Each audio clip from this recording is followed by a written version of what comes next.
Yuhu, miau miau. Di video nomor 24 bersama si Komar dengan channelnya yang terbaru, Sehat Jiwa. Di sini gue mau ngomong soal bukan salah siapapun juga ya. Bukan salah mereka, bukan salah kita. Tapi ada baiknya lu dengerin pengalaman gue supaya jangan sampai terjadi sama diri lu sendiri. Walaupun gue sebutnya penyesalan, tapi gue bener-bener sadar gue masih terlalu kecil ya untuk bisa disalahin. Pada saat itu umur gue 9, umur kakak gue 13 ya, nyokap gue baru 38, dan dia udah sakit-sakitan kayaknya memang dari dia masih kecil. Kata orang dia tuh sangat pendiam masa kecilnya. Sayangnya pada saat itu pengetahuan sangat jelek, jadi tidak dideteksi dari awal dia itu sebetulnya sudah punya depresi ya, almarhum nyokap. Pada saat tahun 1977 waktu itu gua masih 9 tahun, dan tiap tahun selama kalau nggak salah 2 tahun atau 4 tahun selalu nemenin nyokap pergi ke gereja. Jadi gue kali itu minggu itu tidak mau pergi ke gereja nemenin nyokap karena gue pengen sekali nonton sekali-sekali film Tarzan di hari Minggu, di TV hari Minggu. Dan kakak gue yang umur 13 emang emang parah ya juga ya. Jadinya kita jadi berantem, nggak mau dia pergi ke gereja sekali aja nemenin nyokap. Nah, nyokap tuh bukan hanya depresi kayaknya. Gue deteksi nyokap juga ada BPD, borderline personality disorder. Di masa depan gue akan ngomongin soal BPD ya. Jadi nyokap dengan sedihnya pergi ke gereja ditemenin bokap, katanya dia kolaps di jalan, kambuh. Nyokap tuh, almarhum nyokap tuh kalau kambuh tuh kejang-kejang ya. Kayak apa namanya, scissors, kayak ayan. Dan gue dengan sedihnya menghindari nyokap selama beberapa minggu. Kemudian dia panggil gue, dia bilang, lu sedih ya, kamu sedih ya karena kemarin ada kejadian seperti itu, jangan ya katanya. Mama paling sayang sama lu. Sorry ya buat saudara-saudara gue yang kakak adik gue yang lain, barangkali nyokap juga paling sayang sama lu orang, tapi itulah yang almarhum bilang sebelum dia akhirnya 2 minggu kemudian bunuh diri. Di saat-saat down gue masih suka nyalahin diri sendiri, dan masih sulit ya. Apapun akan gue lakukan kalau bisa bawa hari itu balik ya. Tapi gue sadar gue baru umur 9 waktu itu. Pada saat nyokap di rumah sakit pun, sekarat pun, gue masih ketawa-ketawa ya di banyak tamu yang datang berkunjung.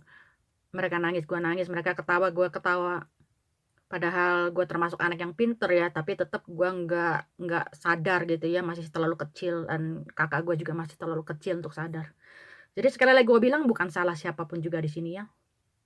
Dan terutama bukan salah kita sama sekali. Jadi untuk orang-orang yang seperti almarhum nyokap ya, kadang-kadang gue juga berasa seperti itu.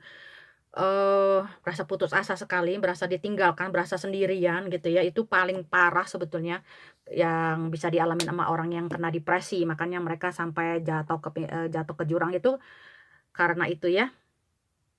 Bukan karena mereka sedang kena musibah.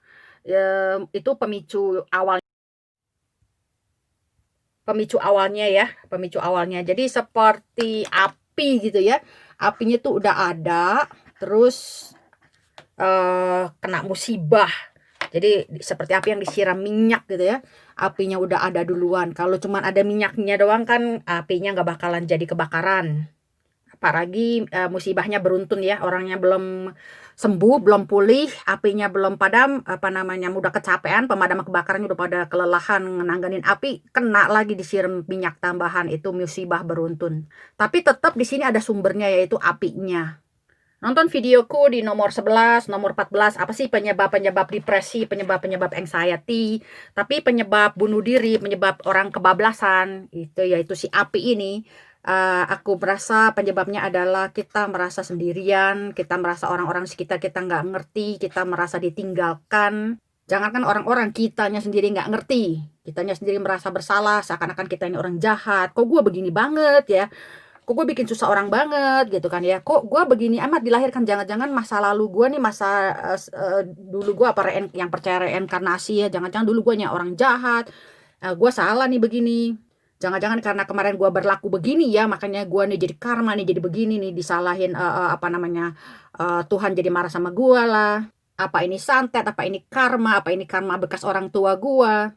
Nah, pengetahuan-pengetahuan yang bodoh seperti ini nih, salah kaprah beginilah nih ya, apalagi nanti ditambah lagi kita putus asa, desperate, kita makanin obat, makanin narkoba, minuman keras, merokok, udah tambah parah nih api kita ya. Jadi dengan adanya musibah ya udah kebablasan, blank. Kita sebagai yang sakit pun harus ingat ya, orang-orang itu juga terbatas kan, mereka juga punya tenaga terbatas, kesabaran mereka terbatas, mereka bukan Tuhan. Betapapun sayangnya mereka sama kita, kan mereka manusia juga yang punya apa namanya, penyakit dan hormon. Mereka juga manusia. Bahkan Tuhan pun kadang-kadang kita berasa, wah nih Tuhan ninggalin gue nih. Kelak kita bikin video ya tentang apakah Tuhan memang ninggalin kita. Jadi gua rekap ya, semuanya ini bukan salah siapapun dan bukan salah kita.